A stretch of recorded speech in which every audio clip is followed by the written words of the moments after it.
Sinibak na sa pwesto ang Provincial Director ng Negros Oriental PNP. Kasunod ito na naganap na barilan ng mga pulis sa isang establishmento na ikinasawi ng 3 pulis at isang sibilyan. Una nang binaril ng isang pulis ang babae sa loob ng isang bar habang sila ay nagkakasiyahan.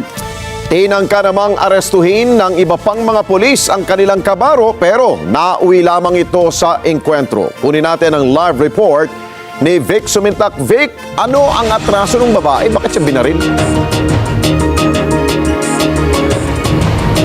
Alex, ni-roll out na ng Philippine National Police o PNP yung anggulo na selos ang dahilan kaya binaril ng isang pulis ang isang babae at ang kanyang 3 kabaro dyan sa Negros Oriental. At nagsagawa na ng malalimang pang-imbestigasyon ang PNP. Inalis na sa pwesto si Police Colonel Crescente Tigulo, Direktor ng Negros Oriental Provincial Police Office dahil sa pagkamatay ng 3 pulis at isang sibilyan matapos ang insidente ng barilan sa isang establishmento sa Barangay Tubtubon, Sibulan, Negros Oriental. Batay sa report, nagsimulang insidente ng pamamaril sa establishmento kung saan pinagbabaril ni Police Staff Sergeant Bonifacio Saicon ang isang sibilyan na kinilalang si Sheila May Dinaunaw na agad na nasawi. Sumunod na binaril at napatay ni Saicon sina Police Captain Edronel Simafranca, hepe ng Sibulan Municipal Police Station, Police Senior Master Sergeant Tristan Chua at Patrolman Ray Albert Temblora.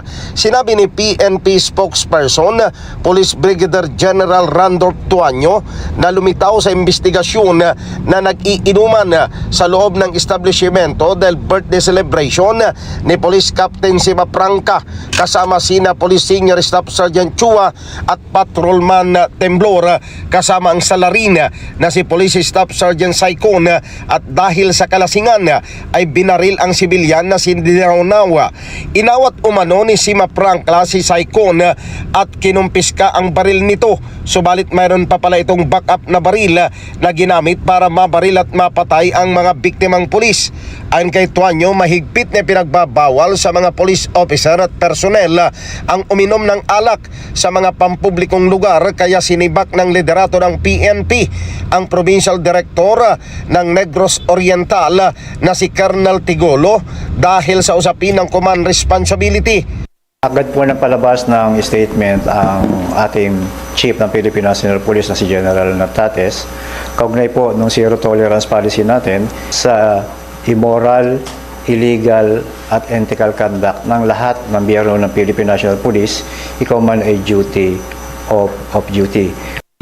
Ang suspect na si Saicon ay nasa kustodiya na ng pulisya matapos sumuko sa Tanhay City Police Station at isinasa ilalim na sa investigasyon at tamang disposisyon.